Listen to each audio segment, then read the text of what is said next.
M Kumar, இது தாலியை வைத்து பெண்களை பிரதமர் பயமுறுத்துகிறார் அப்படின்னு பிரியங்கா காந்தி கடுமையான விமர்சனங்களை முன்வைத்திருக்கிறார்.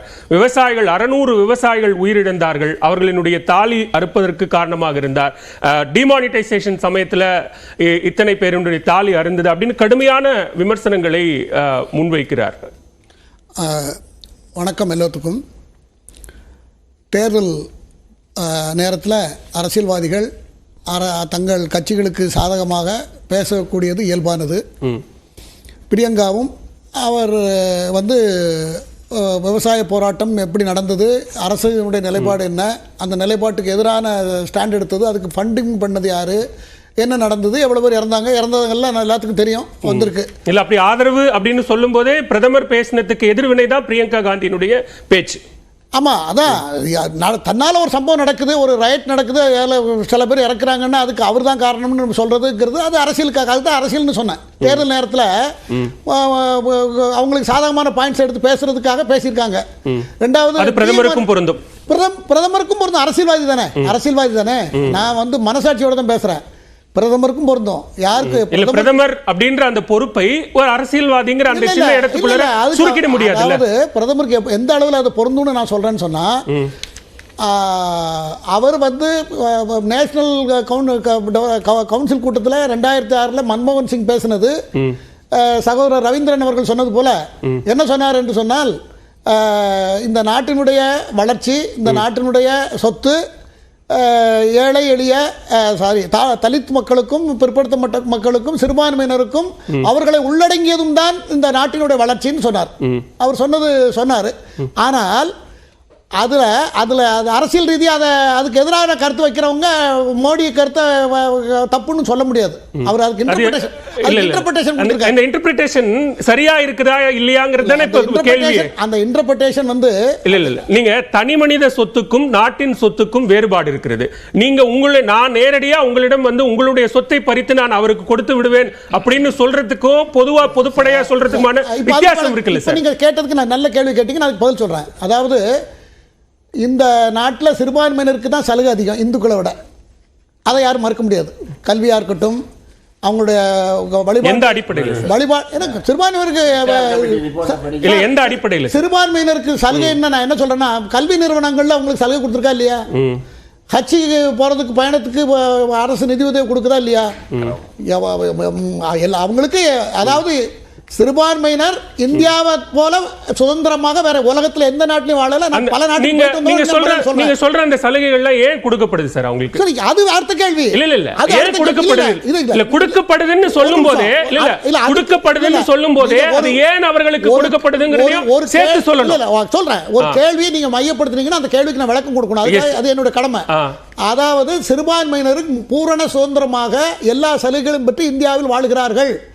அதே போல இந்தியாவிலிருந்து பிரிந்து போன பாகிஸ்தான்ல, இந்தியாவை ரெண்டா பிளந்து பாகிஸ்தான்ல இருக்கிற சிறுபான்மை இந்துக்களுக்கு திருமணத்துக்கு பதிவு பண்ணது கூட அங்க வாய்ப்பு இல்ல. 2007 வரைக்கும் 2014 வரைக்கும் திருமணத்தை இந்து திருமண சட்டத்துக்கு பதிவு பண்றது கூட அங்க ஆப்ஷன்ஸ் கிடையாது சார். இன்னைக்கு பல நாடுகள் காங்கிரஸ் தேர்தல் அறிக்கையில எந்த இடத்துலயும் நீங்க சொல்ற அங்க இருக்கக்கூடிய இந்துக்களுக்கு சொத்து பகிர்ந்தளிக்கப்படும் எங்கேயும் சொல்லல. எங்கேயும் சொல்லல.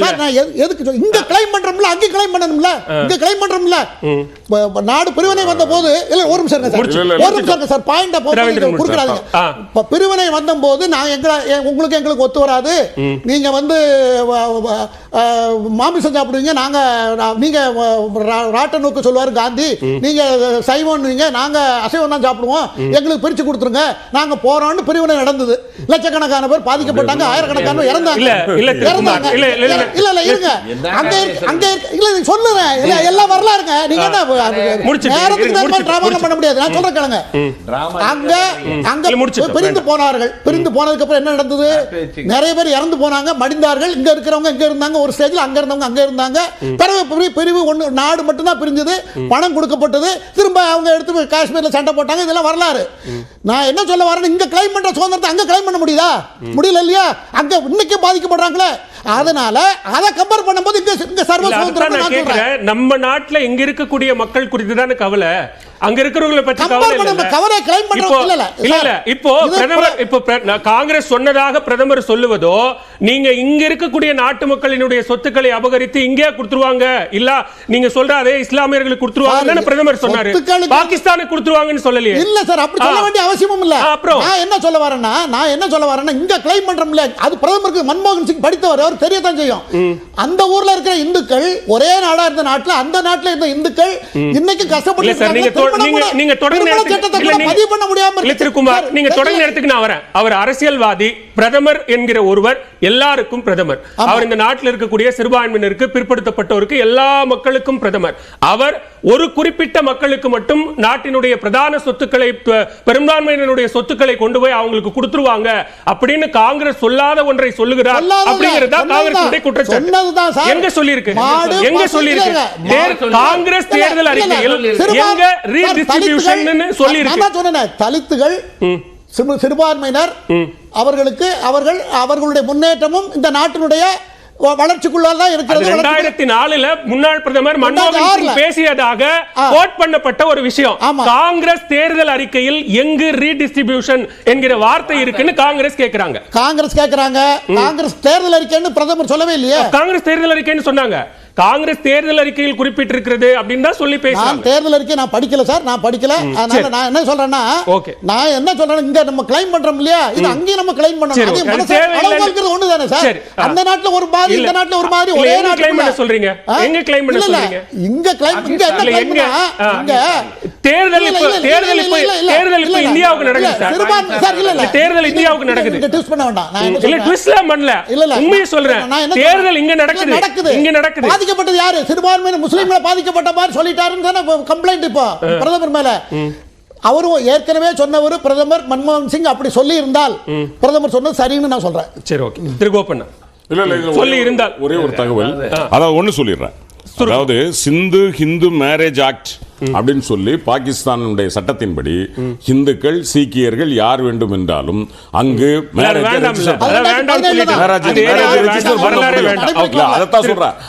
ரெஜிஸ்டர் பண்ண முடியாதுங்கிறது காங்கிரஸ் அமலுக்கு வந்திருக்கிறதுன்னு சொல்லிட்டாங்க.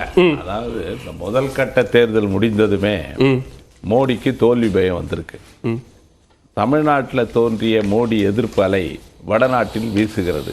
ஒன்று. ரெண்டாவது, ராகுல் காந்தி பரப்புரையில் சமூக நீதி காங்கிரஸ் சொல்லுது. சமூக நீதி அடிப்படையில் நாட்டு கள நிலவரம் அப்படிதான் இருக்கு. சமூக நீதி அடிப்படையில் ஜாதிவாரி கணக்கெடுப்பு, சமூக பொருளாதார கணக்கெடுப்பு அதை நடத்துவோம் தான் எங்கள் தேர்தல் அறிக்கையில் சொல்லியிருக்கோம். யார் சொத்தியும் நாங்கள் பறிக்கிற மாதிரி அந்த வார்த்தை இல்லை. ரீடிஸ்ட்ரிபியூஷன் வார்த்தையே கிடையாது, இந்து முஸ்லீம் என்ற வார்த்தையும் கிடையாது. அதாவது கோயபல்ஸ் பிரச்சாரத்தினுடைய உச்சத்தில் தான் மோடி இருக்கார். நான் கேட்குறேன், 2006 டிசம்பர் 9 நேஷனல் டெவலப்மெண்ட் கவுன்சிலில் பேசினதை அன்றைக்கே இதே Modi as a chief minister சர்ச்சையை கிளப்பிய போது பிரதமர் அலுவலகம் ஒரு தெளிவான விளக்கத்தை கொடுத்தது.